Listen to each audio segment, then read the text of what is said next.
Welcome to this tutorial about collimation, and this is specifically about collimation on the Newtonian Reflector Telescope. I'm going to cover what collimation is and also why should you bother collimating your telescope, and then explain how to do it.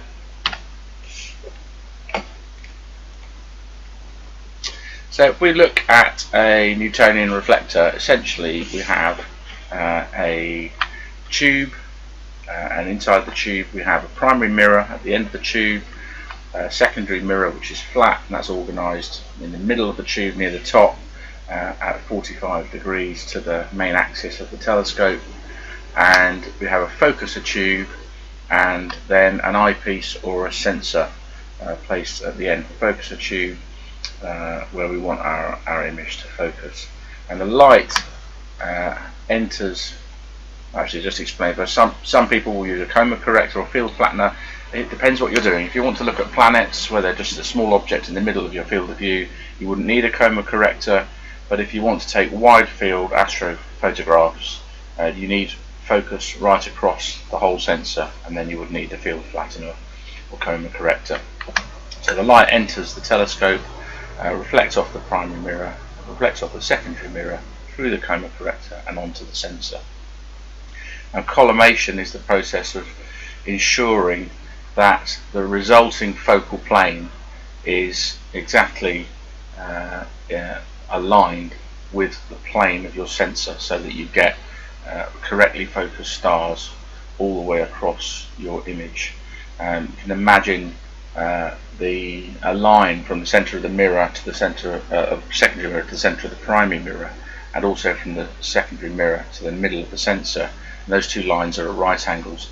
So imagine if you skew your secondary mirror or you skew your primary mirror, you're going to shift the angle of the focal plane, and then it won't be parallel to the sensor anymore, so it'll be impossible to achieve focus and sharp stars across the whole of your image. So collimation is about correcting those alignment errors, and it's done by adjusting the orientation of the primary mirror and the secondary mirror. So why should you bother doing this? Well, as I've already mentioned, you need, if you want to take astrophotographs over a wide field and use a whole sensor, you need all your stars to be sharp across the whole image. But there's some nice illustrations here from the website I've cited showing what the effect is. It's called coma due to miscollimation. If you're in or out of focus, it looks slightly different, but the effects of coma on stars, showing you what it does to your stars, and clearly nobody wants that. You want nice sharp stars. So in terms of how to collimate a Newtonian reflector, I use a laser collimator. This is simply a red laser arranged in a tube that can be mounted into the focus tube. I take my coma corrector out, and this laser collimator has an angled 45 degree target screen on it with a hole in the middle, and the laser beam comes through that hole down onto the secondary mirror and down to the primary mirror. And the first stage of collimation is to make sure your secondary mirror orientation is correct. So as depicted by this eye here, you look through the aperture of your telescope and look at the primary mirror, and you adjust the orientation of the secondary mirror using adjusting screws. This is a picture of my one. Adjust those three little screws on the back until you see the red spot on exactly the center of your primary mirror. Now, my primary mirror has a sort of donut shape already to show where the middle of it is. Some Newtonians won't have that, and you may want to actually very carefully take your primary mirror out, work out where the center is precisely, and mark it either with a black felt tip or by sticking one of those white hole reinforcement rings on the middle. It might sound crazy to do that to the center of your primary mirror, but of course in a Newtonian reflector the center of the mirror is not used to form the image, because of course the light is blocked by the secondary mirror. So it's perfectly okay, so long as you're very careful how you handle your primary mirror, to put a mark in the center of it to help with collimation. So that's the first step: adjust that secondary mirror, get the laser spot right in the center of your primary mirror.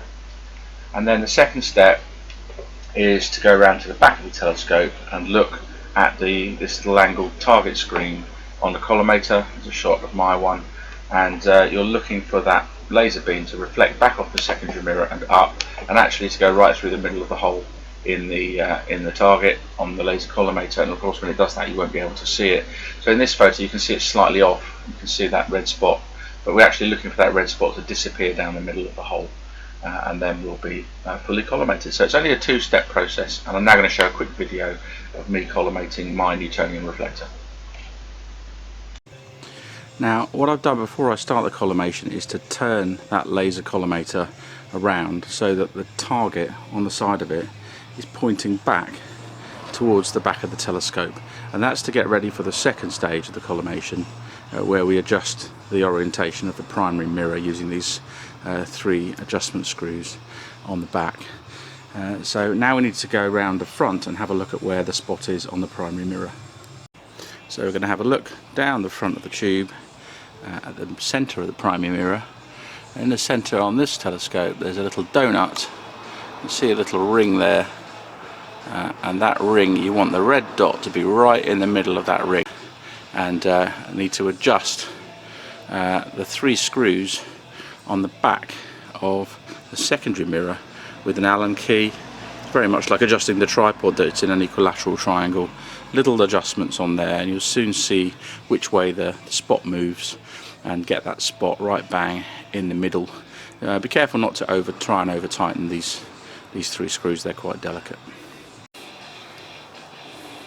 So I'm just blocking a little bit of the light from getting into the front of the telescope so you can see the red dot, and we can see that it's slightly off. So I'm going to go and adjust those screws, and then I'll show you again what it's like after the adjustment. The red spot right in the middle of that donut, in the middle of the primary mirror. So we're around the back of the telescope now, and we've loosened off the 3 locking screws, this small one here, the small one here, and the small one here, so that the primary mirror can be adjusted by the bigger screws. And we have a look at the laser collimator, and we can see the reflected spot has come back up the telescope off the secondary mirror and is hitting the target absolutely miles off the centre. So we need to make an adjustment. So I'll start turning one of the screws on the primary mirror, and you can see that's moving the dot outwards, so I'll screw that one inwards, and I'll screw the other 2 outwards. These 2 outwards, and then the third one inwards, and we're getting closer and closer to being collimated. Just keep going in the same direction, and it's just about to disappear down that hole, and it's gone. And it's sometimes useful to come out the other side and see how far you need to turn. So that's 1/4 of a turn, half a turn, just over half a turn, and it's back out. So if I go back 1/4 of a turn, it'll be right in the middle.